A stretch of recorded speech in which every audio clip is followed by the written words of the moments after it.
Choose the order of the sentence marked A, B, C, D and E that form a logical paragraph. Okay? This seems familiar. Was it in the daily test? Or maybe AIM. This was in the AIM, right? Okay, let's look at it. So, I'm assuming this is sentence A for us. What was once marginal has now become central. The only possible strategy now is alliance, agreement, coalition and accommodation. Okay. Option 1 is saying E. Since then, can't be a topic sentence. Out. A saying what was once marginal has now become central. What is it referring to? What was once marginal meaning? What has been discussed earlier? The only possible strategy now is alliance, agreement, coalition, accommodation. Okay. And then 3 says the shift to bottom-up political power has meant that India's reform agenda has become far more tentative. So the shift from what to what, right? You can eliminate option 3. I'm keeping this in the parking lot, but I'm going to get back to this. And then D. And so obviously we know we can eliminate option 4 also, right? Because I have a synonym hint word, almost like a conjunction, right? Giving us more information. So if that is the case, let's look at 2. Now for me, the only problem with 2 is India's democracy has changed and deepened, right? And if you look at all of the other options, how has it changed and how has it deepened? In fact, for me, it looks like everything else is only talking about why these options have changed and deepened, or how India's democracy has changed and deepened. What was once marginal. So earlier it was this, now it's become central. How? The only possible strategy now is alliance, agreement, coalition, accommodation. So for me, this looks like a culminating sentence, in fact.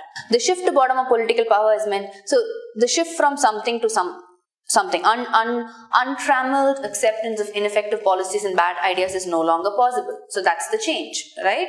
So all of these sentences are talking about the changes. And on the flip side, coalition politics has worked its magic, and India's potential bureaucrat visionaries now have too many feet in the aisle ready to trip them over.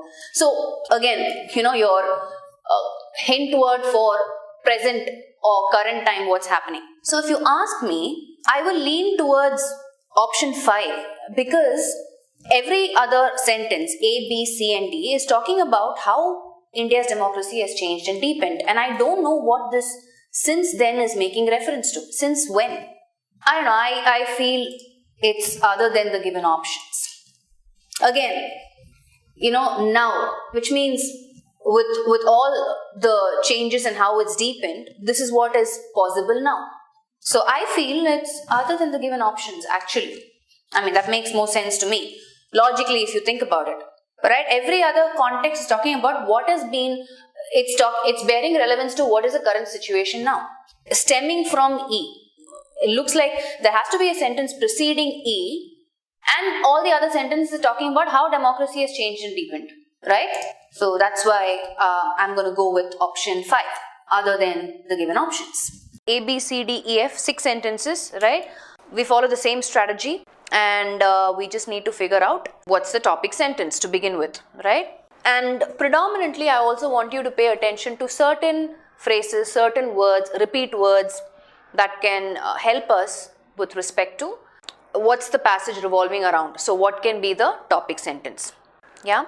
So I'm going to give you guys 10 seconds to figure out the topic sentence, or if you're fast enough, you can come up with the entire sequence, and then I'm going to break it down and explain the passage. Most of you are coming back and saying A. E. Representing $19 trillion potential economic value over the next decade, digitization has the power to enable countries to kickstart. So E seems more like an information-packed sentence, right? And you need to look for sentences where one of the other thing in which you can come up with sequences is look for repeat words, right? See, I see digitization in almost 3 sentences. I have it in B, I have it in E, and I have it in F. So if you're confused, if one of these can be the topic sentence, look for a logical sequence among B, E, and F. In that B, E, and F, which sentence is introducing digitization? Then you decide if E is the topic sentence or not, right? Are you following? Most of you came back and said A, right? We've eliminated C because we're saying in this environment, meaning what environment, right? And I also told you, if some of you are coming back and saying E, I want you to figure out a sequence between B, E and F where the clue word digitization is repeated. Okay, apply a little bit of logic. And then we've left with A and D.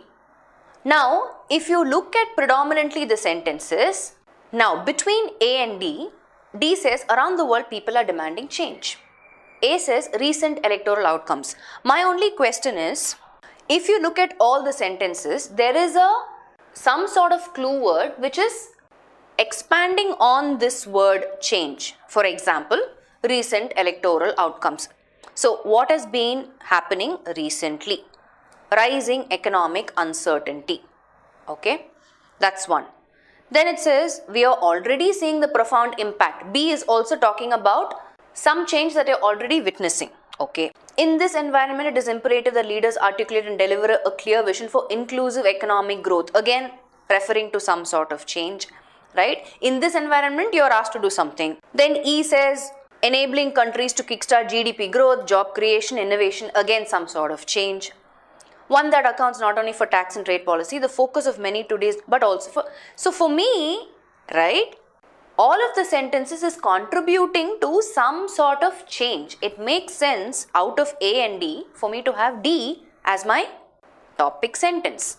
Around the world, people are demanding change, and all the sentences are talking about what's happening around the world and how are people contributing to this change, right? So D makes sense to be the topic sentence. Those who said D, perfect. I'm going to take this guy's sequence. Who's this? Sasi Kumar. That's the last sequence I'm seeing here on the chat screen. DACFBE. Okay. So let me use that sequence and see if Sasi is correct. Okay. Now, let's look at this. Okay. So we've established the fact that D is 1. Sentence 1. Perfect. Sasi, you're right so far. Then it says, then he says A. Recent electoral outcomes, perhaps most notably the Brexit vote in the United Kingdom and the presidential election in the United States, have highlighted rising economic uncertainty. So for me, if I'm saying B, E and F have some sequence because of the word digitization, I'm going to only look at this first part, right? And C says in this environment. Now it makes sense because this environment is referring to what? The rising economic uncertainty. And it makes sense for leaders to deliver a clear vision in this uncertainty. Are you following? See, there is a direct correlation between when there is uncertainty, somebody has to step in and show some clarity, right? So A, C perfectly makes sense. So Sasi, the first 3 combo is perfect. What about the remaining? So Sasi says, hey, after C it has to be F. Why? Let's see.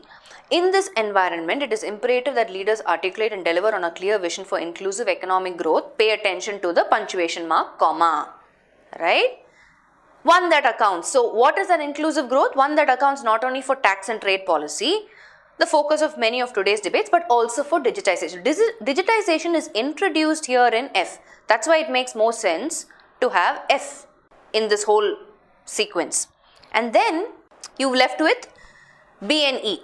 Now let's see what can be the sequence. Now if you look at it, out of B and E, E is giving and expanding more on the digitization. And B is more like a closing statement saying, hey, we are already seeing the profound impact that digitization can have on. So this profound impact of digitization is explained where? In E. So Sasi, only your last 2 sequence is slightly incorrect, right? So DACF is perfect, but not BE, but EB. There's a slight shift here, right?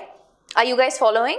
The reason why B is not followed by F and E is followed is because E is expanding on what is the profound impact that digitization is making. This is what it's doing. They want to do, enable to kickstart GDP growth, job creation, innovation. So this is what they want to do, and the impact is already obvious. People are already seeing the change can have on countries that embrace it as a co-driver of their economic strategies. So it's saying digitization has the power to do this. This is how it can impact, and we are already seeing that impact. Are you following? So the right sequence is, Sasi, you got it right, DACF. So maybe 4 questions, if at all they have, first which is the first sequence, which is the second sequence, third sequence, fourth sequence. So 4 marks you'll get. 1 mark you might lose because you got the last 2 incorrect. Or maybe you can even get more than 1 or 2 marks wrong depending on what is the question, right? If they ask what's the fifth and the sixth sequence, then you might lose out on 2 marks, right? DAC, FEB and not the other way around. Clear? So the idea is to not just look for clue words, try and find sequence, but the idea is also to understand what the context is talking about, right? How did we arrive at D is a topic sentence, zeroing in on the clue word change, and the entire context is revolving around change, right? It's not enough if you follow. When you practice more jumble sentences, I want you to apply these strategies, right? My only concern is you know what to do, but we're not diligently trying to follow it. That's my only concern. So by now, if you have been practicing enough and more jumble sentences, you shouldn't make a mistake is what I'm trying to say. But yes, there are times when you do get confused. So at least try and get 3 to 4 marks in jumble sentence, if not all 5 wrong.